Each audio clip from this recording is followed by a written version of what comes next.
First delivery అండి. ఇప్పుడు తీసుకుంటాను. ఇప్పుడు దాకా రాలేదా హాస్పిటల్కి? 2 times తీసుకొచ్చారు. ఎప్పుడు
బాగా చూసుకుంటున్నారా?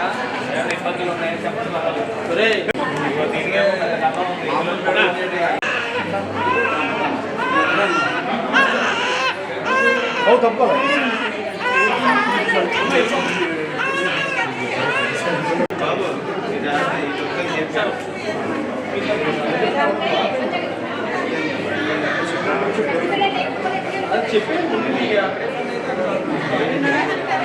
అవుతుందంట.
మీడియా మిత్రులందరికీ కూడా నమస్కారం అండి.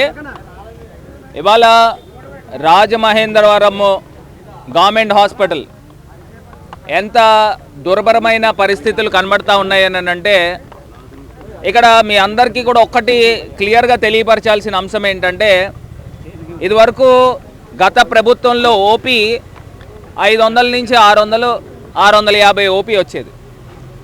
ఇప్పుడున్న ప్రభుత్వంలో ఓపీ ఎంత వస్తుందో తెలుసండి? 1500 నుంచి 1600 ఓపీ వస్తుంది. అసలు ఎందుకు ఓపీ పెరిగింది? ఎందుకు patients step in government hospital ఎందుకు ఎక్కువ వస్తున్నారు? దీని ప్రధానమైన కారణము ఇందాక సూపరింటెండెంట్ గారితో మాట్లాడితే అక్కడి నుంచి బయటకు వచ్చిన అంశం ఏంటంటే, ప్రైవేట్ హాస్పిటల్స్లో ఎక్కడా కూడా ఆరోగ్యశ్రీ లేదు, మీరు పండి అని చెప్పేసి పేషెంట్ని పంపించే పరిస్థితులు. ఇంకా వేరే గత్యంతరం లేక ఆరోగ్యశ్రీ లేదు కాబట్టి గవర్నమెంట్ హాస్పిటల్కి ఇన్ని వేల సంఖ్యలో పేషెంట్స్ వస్తూ ఉన్నారు. రోజుకి 1500 ఓపీ వస్తుంటే ఇక్కడ ఇది 500 బెడ్డెడ్ హాస్పిటలే. అసలు ఎక్కడ అకామిడేట్ చేయగలుగుతుంది అనేది ప్రధానమైన అంశం.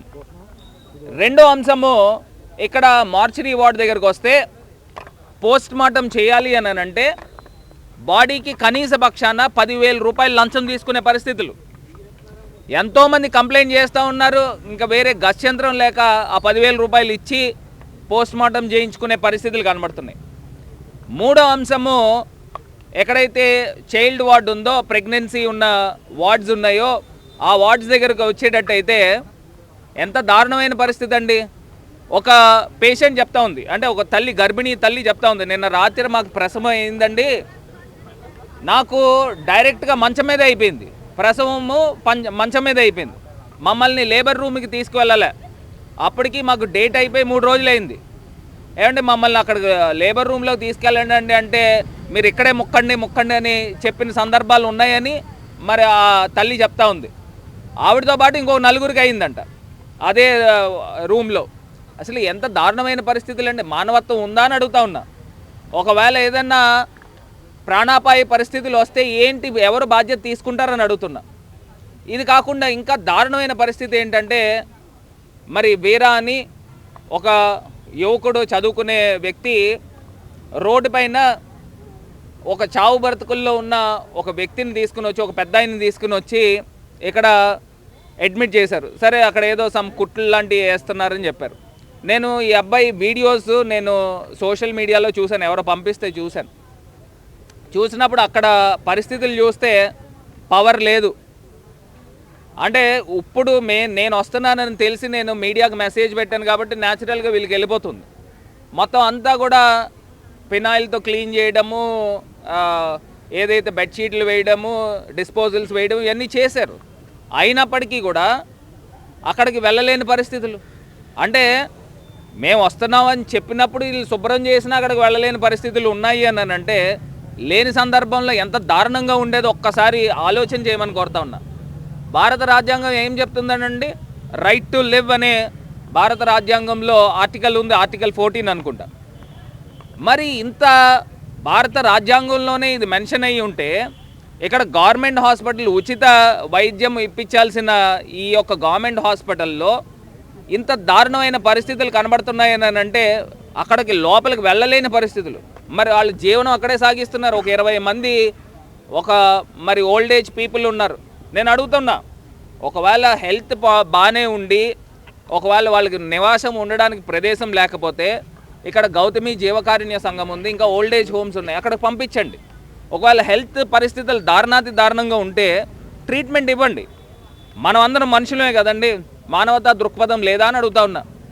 నేను ఇవాళ చెప్తున్నా, కోవిడ్ వచ్చిన సందర్భంలో అప్పుడున్న ముఖ్యమంత్రి జగన్మోహన్ రెడ్డి గారు గవర్నమెంట్ హాస్పిటల్ మెడికల్ కాలేజ్ తీసుకుని వచ్చారు. ఆ మెడికల్ కాలేజ్ నుంచి 100 మంది స్టూడెంట్స్ వచ్చి ఈ గవర్నమెంట్ హాస్పిటల్కి అసిస్ట్ చేస్తున్నారు.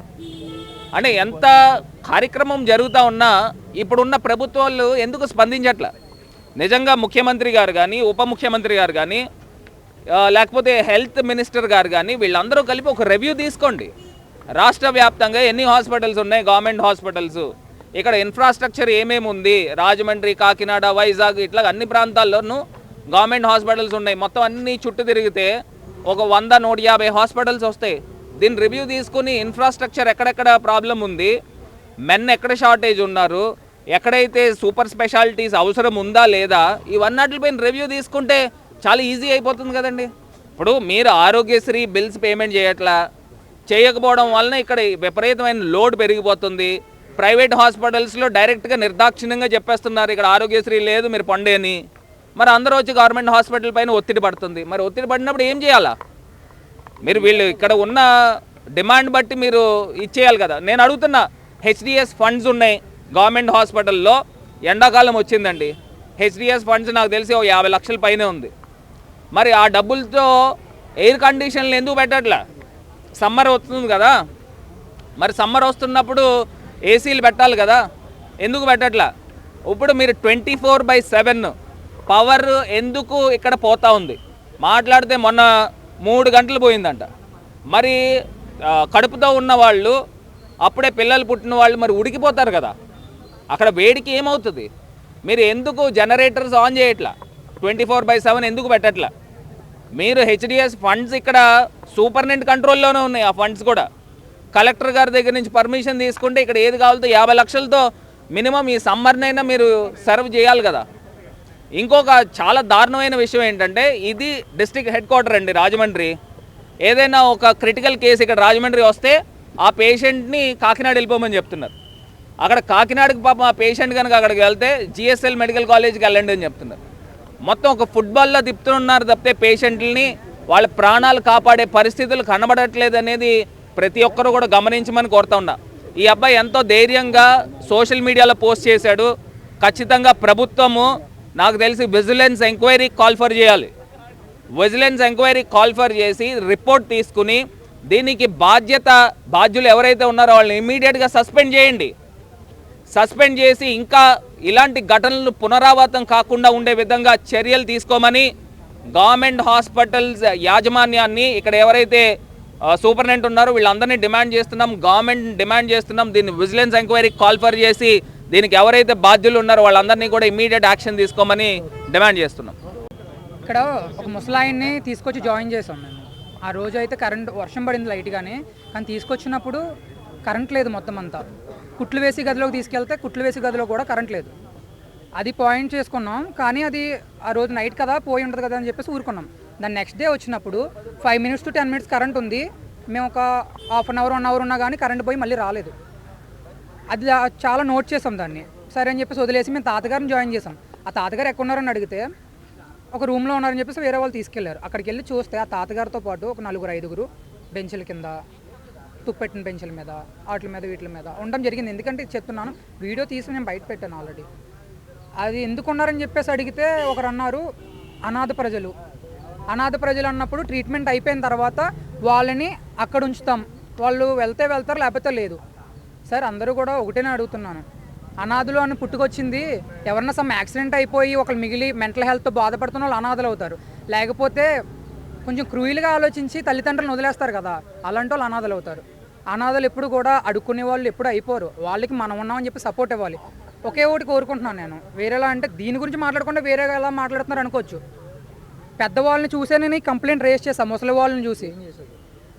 ఏంటి సార్ అక్కడ చూసి చెప్పాను సార్, మొత్తం 4-5 అందరూ కూడా బెంచ్ల కింద వాటి కింద ఉన్నారు.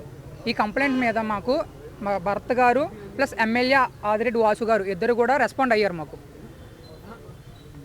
భరత్ గారు అండ్ ఎమ్మెల్యే ఆదిరెడ్డి వాసు గారు కూడా ఇద్దరు కూడా రియాక్ట్ అయ్యారు మాకు. ఈయన భరత్ గారు అయితే ఇప్పుడు వచ్చి మొత్తం అంతా చూసారు, చెక్ చేశారు. 18th అయితే ఆదిరెడ్డి వాసు గారు ఎమ్మెల్యే గారు ఆదిరెడ్డి వాసు గారు వచ్చి మొత్తం చెక్ చేస్తూ ఉన్నారు. నాతో వీడియో కాల్ కూడా మాట్లాడారు మార్నింగ్, అది కూడా నేను రిలీజ్ చేస్తాను పేజ్లో. వీడియో కాల్ మాట్లాడి చాలా నీట్గా ఎక్స్ప్లెయిన్ చేశారు. మేము ఎలాంటి గవర్నమెంట్ని ఇలా ఈ హాస్పిటల్ని ఎలా చేంజ్ చేసాం, ఇప్పటి వరకు ఎలాంటి మార్పులు చేసాం అన్నీ కూడా ఎక్స్ప్లెయిన్ చేశారు. సో అందుకని చెప్పేసి నేను అంతలాగా ఇప్పుడు వాళ్ళకి వ్యతిరేకత తీసుకురాలేకపోతున్నాను. నేను ఏ పార్టీకి మేము వ్యతిరేకం కాదు సార్. ప్రాబ్లం ఉంది, మేము క్వశ్చన్ చేసాం, దానికి మాకు సొల్యూషన్ కావాలి. ఒకటే సార్, ఇది మొత్తం అన్నట్లో వేయండి సార్, ఎక్స్క్యూజ్ మీ, ఇది మొత్తం అన్నట్లో వేయండి. మాకు కావాల్సింది ఇప్పుడు ఎమ్మెల్యే గారు వస్తారు, సొల్యూషన్ చేస్తారు. ఆయన మా అందరికీ కూడా దేవుడే. కానీ మేము ఒక నినాదం అని చెప్పేసి అనుకుని వచ్చాం. మేము సీఎం గారు రావాలి, ఆదిరెడ్డి వాసు అన్నది తీసుకురావాలి. ఇది మాత్రం ఎక్స్ప్లెయిన్ చేయండి. అలా చెప్పండి, సీఎం గారు రావాలి, ఆదిరెడ్డి వాసు అన్న తీసుకురావాలి.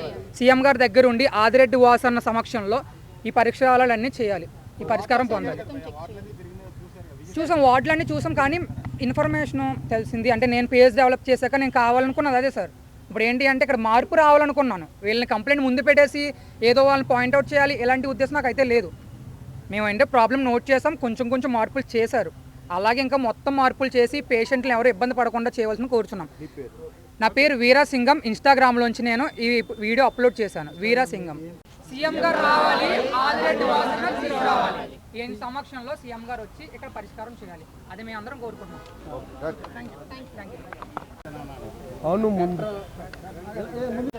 ఆ సూపరింటెండెంట్ దగ్గర నేను మాట్లాడిన ఆవిడ ఏమేమి చర్యలు తీసుకుంటుంది, ఏం తీసుకోవట్లేదు. మళ్ళీ నెక్స్ట్ 4 days లో మళ్ళీ